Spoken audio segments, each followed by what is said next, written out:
आज तारीख है 13 अगस्त 2025। मैं आपको अपने साथ एक सफर पर ले चलता हूँ।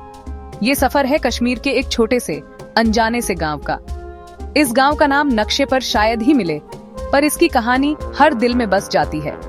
सोचिए, सुबह के 5 बजे हैं। दूर किसी मस्जिद से अजान की हल्की सी आवाज हवा में घुल रही है। घर के अंदर अंधेरे कमरों में जिंदगी की पहली हलचल होती है। कोई पुरानी लकड़ी की अलमारी चरमराती है, तो कहीं पानी के बर्तन की खनक सुनाई देती है। फातिमा आपा अपने आंगन में झाड़ू लगा रही हैं। उनकी चूड़ियों की खनक सुबह की खामोशी को तोड़ रही है।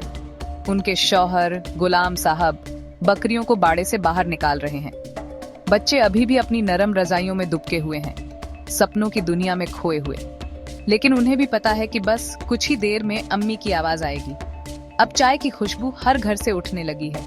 यहाँ चाय सिर्फ एक पेय नहीं है, यह एक रस्म है। शीर चाय, जिसे नून चाय भी कहते हैं, गुलाबी रंग की, जिसमें नमक और मलाई पड़ती है। पूरा परिवार दस्तरखान के चारों ओर बैठता है। दिन भर की बातें यहीं से शुरू होती हैं। आज खेतों में क्या काम करना है, बच्चों को स्कूल कौन छोड़ने जाएगा, शाम को बाजार से क्या लाना है।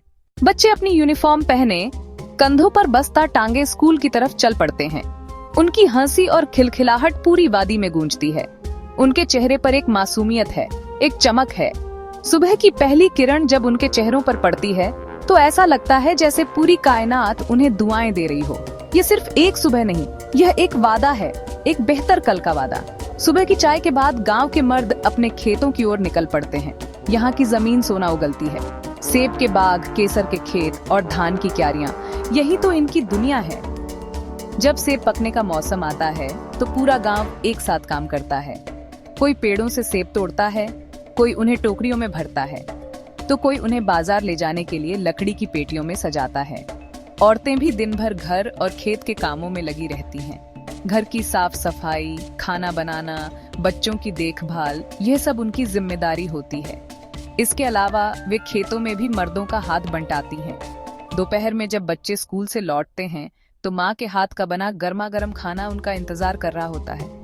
राजमा चावल की वो खुशबू दूर से ही बच्चों को घर की ओर खींच लाती है। शाम को जब पढ़ाई पूरी हो जाती है तो गांव के मैदान में क्रिकेट का खेल जमता है।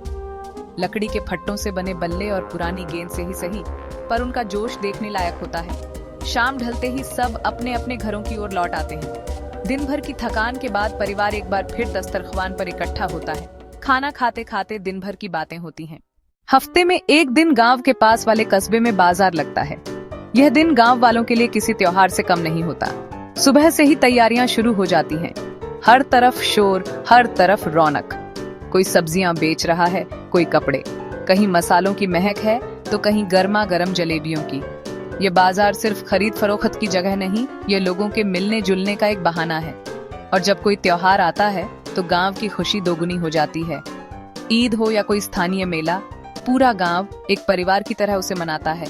लोग नए कपड़े पहनकर एक दूसरे के घर जाते हैं, गले मिलते हैं और मुबारकबाद देते हैं। किसी के आंगन में झूले पड़ते हैं तो कहीं लोक गीतों की महफिल जमती है। इन त्योहारों में धर्म या जाति का कोई भेद नहीं होता।